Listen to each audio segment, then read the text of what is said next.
Olá, você que se liga aqui na Sagres, está começando agora mais uma edição do programa Tom Maior, produzido aqui pelo Sistema Sagres de Comunicação. Eu sou Jéssica Dias e a partir de agora faço companhia a você. Tom Maior já está no ar. Hoje nós vamos falar sobre a saúde mental dos professores. Olha só, uma pesquisa feita em todo o Brasil aponta que 70% dos professores não contam com nenhum apoio psicológico. A gente vai falar desse assunto hoje aqui no Tom Maior. Tem também destaque para o esporte, informação também sobre cultura, literatura. E hoje também é dia da nossa live da Arena Repense para falar sobre a importância do etanol para o meio ambiente, de que maneira ele polui menos o ar que nós respiramos. Então fique ligado aqui com a gente. Tom Maior já está ao vivo na TV Sagres, no canal 26.1 da TV aberta, em Goiânia e região metropolitana e também na cidade de Três Marias, em Minas Gerais, no canal 7.1. Você também pode acompanhar toda a nossa programação aí no AM do seu rádio, é só sintonizar Rádio Sagres 730. Mas em imagens tem a nossa live, o nosso canal no youtube.com/SagresTV. Deixa aí o seu comentário no nosso chat ao vivo, curta, compartilhe a nossa live e se inscreva também no nosso canal. Nós contamos também com a sua participação pelo nosso WhatsApp. O número vai aparecer aí na tela, o 629-8400-1757. Aí você fica à vontade para mandar a sua mensagem de texto, foto, vídeo, gravar também o seu áudio. O importante é você participar e interagir com a gente aqui no Tom Maior, adicionando então a Sagres aí aos seus contatos, o 629-8400-1757. E além disso tudo, gente, tem também o nosso aplicativo. Olha o QR Code pintando aí no cantinho da tela. Já aproveita, pegue aí seu celular, abra a câmera dele e aponte então na direção do QR Code aqui ao lado. Faça o download do nosso aplicativo para acompanhar o Tom Maior, toda a nossa programação e também ter acesso a todo o nosso conteúdo lá do Sagres Online, bem na palma da sua mão. Não perde tempo não, aproveita que o QR Code está aqui no cantinho e faça então o download do nosso aplicativo. Vamos então começar essa edição do Tom Maior para falar sobre a saúde mental dos professores. Uma pesquisa realizada pela Nova Escola em parceria com o Instituto Ame a Sua Mente revela que 70% dos professores de todo o país não contam com apoio para a saúde mental, ainda que tenham tido quadros de ansiedade e depressão. Olha só, para 60% dos entrevistados, sentimentos intensos e frequentes de ansiedade ficaram mais intensos. Já para 48%, alegam que sente cansaço excessivo ou baixo rendimento e cerca de 42% têm problemas com sono.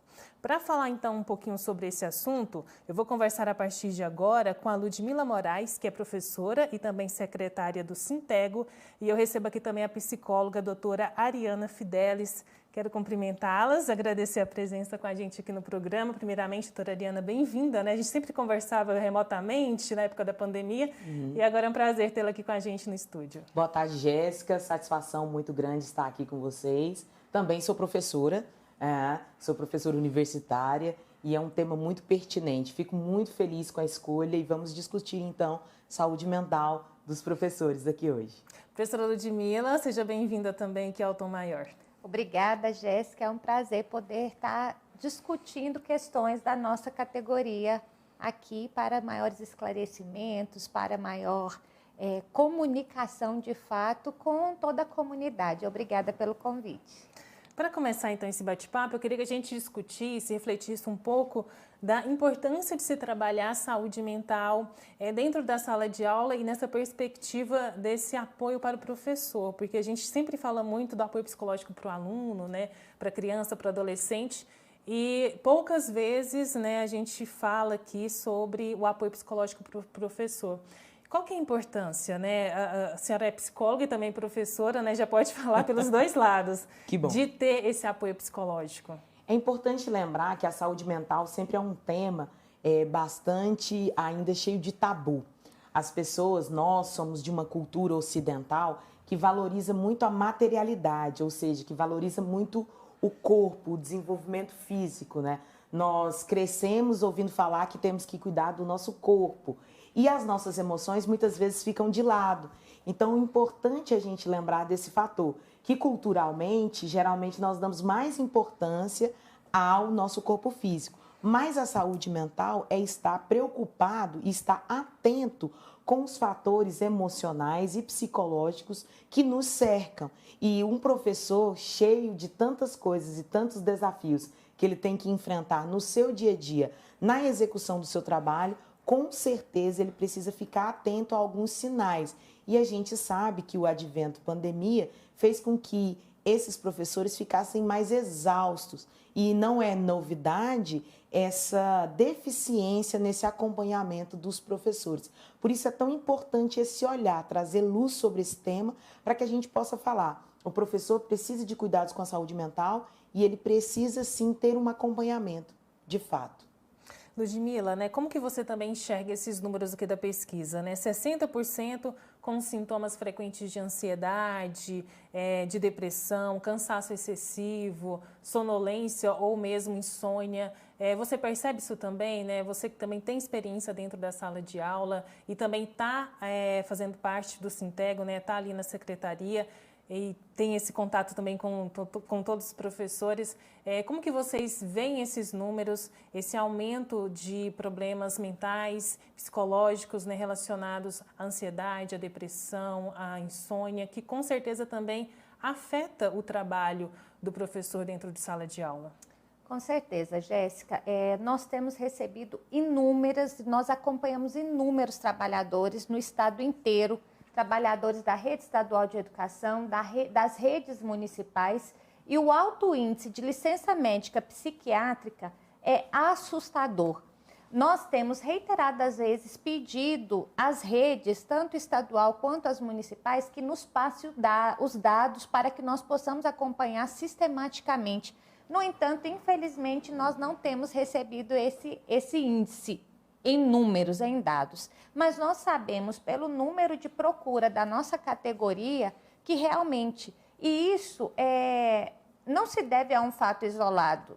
A doutora e eu ali fora estávamos iniciando um diálogo acerca de como isso se acentuou nesse momento da pandemia e hoje o que nós podemos chamar de pós-pandemia. E que é um retrato não só da categoria, como da sociedade de uma forma geral. Mas os professores e professoras em específico se viram numa mudança de rotina do dia para a noite. Então, aquela aula que era planejada, que ela era compartilhada com os estudantes de forma presencial, passou a ter uma exigência ainda maior, porque os meios tecnológicos não eram de domínio da grande maioria dos trabalhadores da educação. E isso foi algo que gerou um trabalho a mais, gerou uma sobrecarga a mais, para além de tudo que nós já vínhamos acostumados a sofrer. Sem contar que as estruturas também, municipais e estadual, cresceu o índice de cobrança em cima desse trabalhador. Porque se antes havia uma cobrança acerca da aprendizagem e desenvolvimento dos estudantes, agora na pandemia ainda mais, porque foi algo totalmente novo.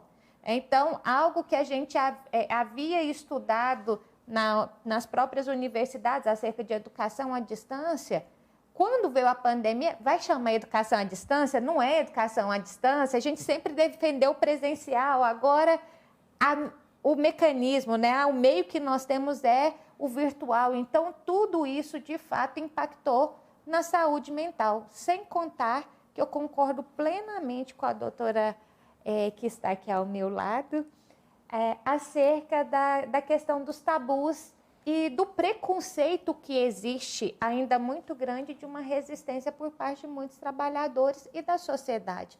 Então, esse professor que tem assistência psicológica ou até mesmo psiquiátrica, ele também enfrenta um preconceito dentro da instituição escolar.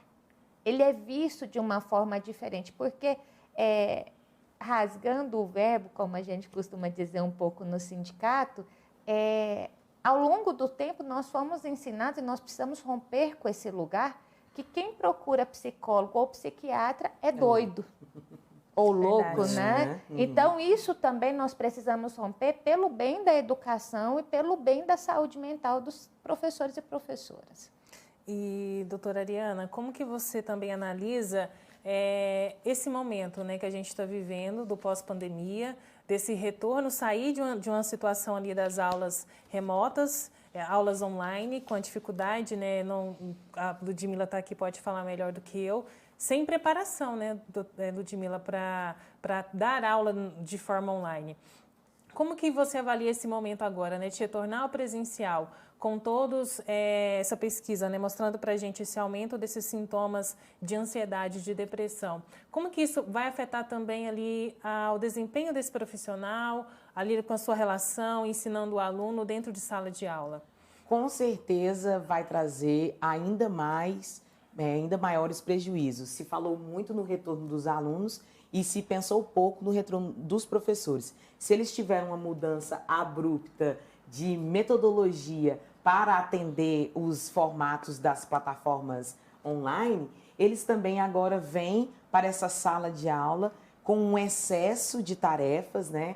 Muitos professores, de fato, adoecidos porque encontraram na sua casa uma grande extensão. O professor ele já levava trabalho para casa e agora com a pandemia o trabalho, tudo se instalou dentro da casa dele. Nesse momento pós-pandemia, o que nós podemos esperar? Com certeza, o nível de esgotamento pode ter chegado no seu limite máximo. E as pessoas, os professores, eles têm uma característica peculiar. Por ser uma profissão que requer cuidado, principalmente aqueles professores de educação infantil, ensino fundamental 1 e 2, eles se sentem na obrigação de ir para a sala de aula. Se de um lado nós temos um grande índice daqueles que tiveram coragem, romperam com o sistema, e eu gostei de vocês trazerem uma representante do sindicato, que romperam com esse sistema, que procuraram ajuda, que colocaram o seu atestado, do outro nós temos um exército de trabalhadores presenteístas, que são aqueles trabalhadores que vão para o trabalho mesmo se sentindo doentes. Essa é a grande realidade dos professores brasileiros. Eles estão ali trabalhando porque eles têm um senso de propósito bem maior, porque estão cuidando de crianças, estão cuidando de adolescentes, estão no processo de formação das pessoas e aí eles estão indo mesmo doentes. Então, uma hora ou outra, eles não vão conseguir, mesmo esses que já estão ali na labuta diária, e isso pode até gerar um caos nesse sistema. Então, nós precisamos tentar anteciparmos a esse momento, cuidar desses professores. 70% é uma medida alta, e isso é de que, de alguma forma, passou por algum critério de avaliação. Nós temos que entender que muitos não passaram nem pelo critério de avaliação. Não foram catalogados, não foram prescritos, não disseram, não foram a um órgão institucionalmente para falar, eu preciso de ajuda, eu quero uma licença, eu vou ao psicólogo, eu vou ao psiquiatra. Não é todos. Então, sim, 70% nessa pesquisa é alarmante. Agora, você imagina a quantidade que não buscou. Pois é, choca, né? Assusta um pouco, né, professora Ludmila? E quando a gente fala dessa psicologia escolar, né, desse apoio psicológico aos professores, aos profissionais da educação, o que a gente tem que pensar? O que deveria ser planejado? O que a gente pode esperar que deve ser feito para amenizar essa situação? Então, Jéssica, nós pensamos, é tão interessante quando nós vamos debater, né, doutora Ariadna, porque nós pensamos de um lugar muito ampliado. Porque se a gente começa a pensar só localizado, nós começamos a buscar, inclusive, culpados. E quando a gente vai ampliando, nós nos deparamos com a pandemia, nós nos esbarramos na sobrecarga de trabalho, que ela é anterior à pandemia e intensificou na pandemia e agora no pós. Nós nos deparamos nessas questões da questão do preconceito, dos tabus, nós nos deparamos também, sobretudo, na questão da valorização dos trabalhadores. Porque se você olha essa pesquisa em específico, muitos sinalizam que não tem condições para buscar o atendimento psicológico ou psiquiátrico. Então, nós esbarramos de frente com essa questão da valorização dos trabalhadores da educação. Porque são trabalhadores que precisam, na sua maioria, trabalhar em 3 períodos para dar conta de ter minimamente dignidade na sua sobrevivência, Como a doutora Ariadne já pontuou, historicamente, o professor e professora, ele leva trabalho para casa. Então, ele trabalha 3 turnos e ainda leva trabalho para casa, ou seja, ele compromete muito do final de semana dele para dar conta dessa situação do trabalho de casa.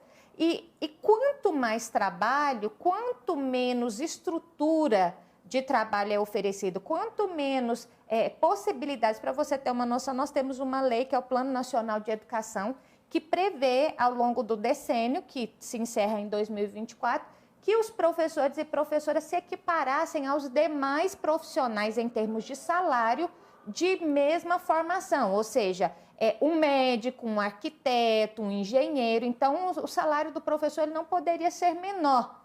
E desde 2016, essa lei ela foi totalmente engavetada, não se cumprindo. Então, quanto menos você ganha, e aí nós temos políticas de gestão, que não são políticas de Estado, são políticas de gestão, como, por exemplo, agora nós temos vivido no Estado e no município, quando tem auxílio.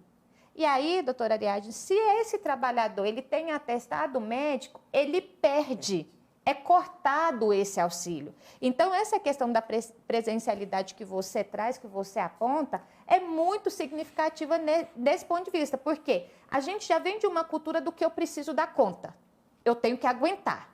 Se eu não estou aguentando, é porque eu estou dando sinais de fraqueza.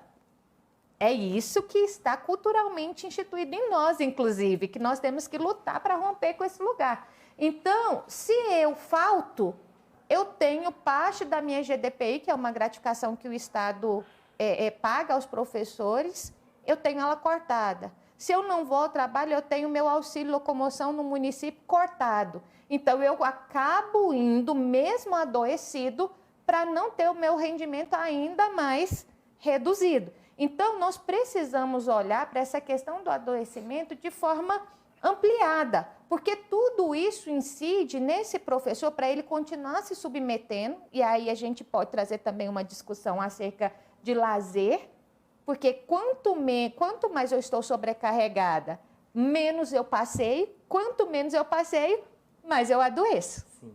Então, isso tudo, nós aprendemos na escola, o que a gente vem tentando romper, as gavetas, né? Agora é a gaveta do português, agora é a gaveta da matemática. E a vida e a saúde, ela não funciona desse jeito.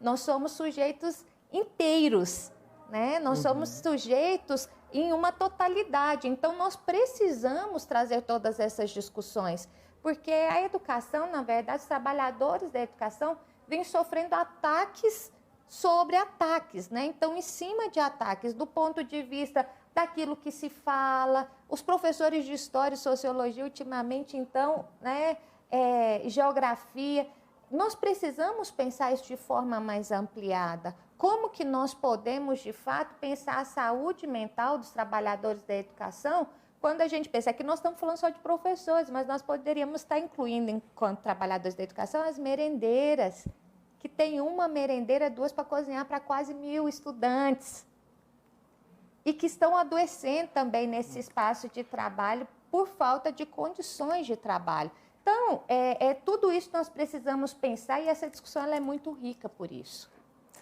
No ensino superior, que a senhora também é professora, essa realidade também como a gente está conversando com a professora Ludmila, é diferente? Ou a gente pode considerar que talvez, né, no ensino médio, no ensino fundamental, seja um pouco mais intenso para esses professores e no ensino superior um pouco mais ameno ou não?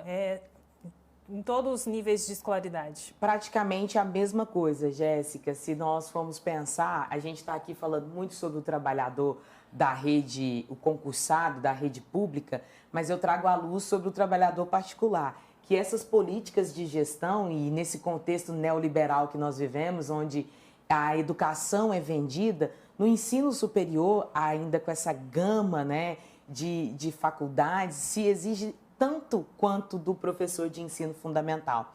E de uma maneira também perversa, porque acaba que, para mim ter pessoas no meu curso de uma faculdade, eu vou ter que pagar menos, cobrar menos desse aluno, vou pagar menos para esse professor. esse professor tem que produzir. Por outro lado, essa faculdade exige cada vez mais do professor, mas ela não quer perder aqueles alunos, porque aqueles alunos é a fonte da renda. Então, como muito bem aqui a professora disse, é um contexto socioeconômico e psicológico. Se a gente pensar que o adoecimento mental está só no indivíduo e como responsabilidade dele, a gente começa a errar. Nós precisamos pensar em políticas públicas para que possa atingir todos os professores. Agora veja que mecanismo é esse. Se você falta e pede uma licença médica, você perde seu bônus. Mas se você está pedindo uma licença médica, provavelmente você vai precisar de mais dinheiro. Não, você perde. Então você se sente obrigado a ir. E você, isso se tratando de um professor da rede pública, você vai. E o da rede particular, ele ainda é convidado a se retirar. Ele não pode chegar muitas vezes nem com esse atestado. Ele não pode chegar muitas vezes nem dizer que ele está doente, porque se ele falar, ele vai ser mandado embora, porque ele é um CLT. E no ensino superior ainda temos as questões de produtividade, porque os professores bem ranqueados, eles precisam pesquisar, eles precisam estar dentro da pesquisa, aí se corta a verba da pesquisa, corta a verba do professor. E aí como que a gente faz? Como que a gente publica? Como que a gente conduz? E a exigência no ensino superior, da mesma forma. Eu costumo dizer que se por um lado nós temos as professoras da educação infantil, dos ensinos fundamentais, ali labutando em formar, em desenvolver um caráter, temos nós ali do outro lado da ponta, tentando juntar e fazer com que essa pessoa agora é o seu momento de você conseguir ir. E muitas vezes nós, professores, não estamos fazendo essa ponte porque não conseguimos ir, porque foi nos cerceados direitos, nos aumentam cargas horárias, nos diminuem os nossos salários, e nós temos que pensar, como a professora disse, no sentido macro. Políticas públicas, contexto socioeconômico e saúde mental. Foucault já dizia que o contexto social produz a doença mental. Meninas, infelizmente nosso tempo aqui já está acabando, mas deixo aqui, né, a última pergunta, um pouco do que vocês já falaram, né, em termos de políticas públicas, justamente saber o que pode ser feito, né, o que a gente pode fazer, não só em termos de políticas públicas, mas também enquanto cidadão, enquanto sociedade, né, a contribuição ativa de toda a sociedade, na verdade, para resolver, né, para amenizar e pensar nosso sistema educacional, não só no aluno, mas também no professor. Professora Ludmila, primeiramente, peço então para a senhora, né, essas considerações finais, depois a doutora Ariana. Então, do ponto de vista nosso, do sindicato, que está diretamente dentro das instituições, nós precisamos de políticas públicas articuladas, onde a saúde, a assistência, ela esteja próxima e dialogando constantemente com a educação, para estar acompanhando as famílias que precisam, os trabalhadores que precisam, junto com a segurança pública, porque muito desse adoecimento vem do contexto ali de violência que os trabalhadores estão sendo submetidos, e estamos com pesquisas nesse sentido, inclusive dentro do sindicato. Então, nós precisamos que cada um saia do seu quadrado e dialogue de forma ampliada para nós encontrarmos caminhos para dar suporte. Então, precisamos de instituição de políticas públicas de valorização do professor e da professora, sem pensar nesse mecanismo de corte de salário, corte de gratificação, à medida que apresentam atestados médicos e que precisam de um apoio psicológico ou psiquiátrico para estar superando essa situação, esse adoecimento. É muito importante que o governo tenha esse olhar humanizado para a educação de forma geral. É isso.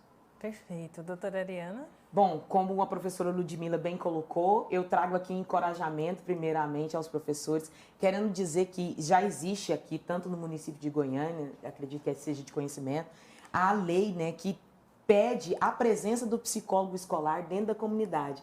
E isso, de fato, ainda, eu como representante do Conselho de Psicologia, isso não se efetivou-se. Já se tem o desígnio e isso ainda não aconteceu.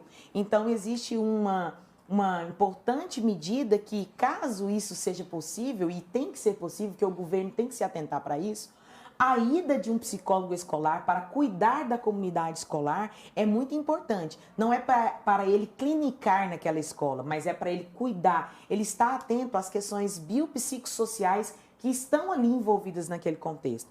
Então, isso é muito importante, fica aqui um alerta, é uma briga que foi muito tempo, mas que agora foi vencida, mas de fato ainda não se efetivou.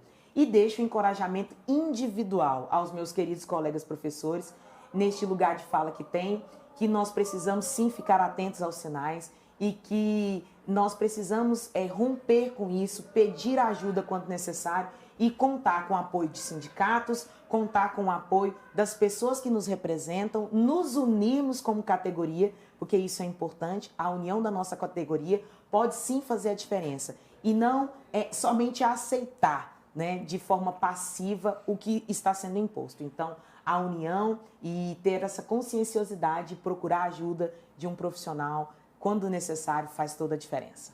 É isso, doutora Ariana Fidelis, professora Ludmila Moraes, muito obrigada pela presença com a gente aqui no Tom Maior. Desejo encontrá-las, né, recebê-las aqui novamente em outra oportunidade. Muito obrigada. Eu que Muito agradeço. obrigada.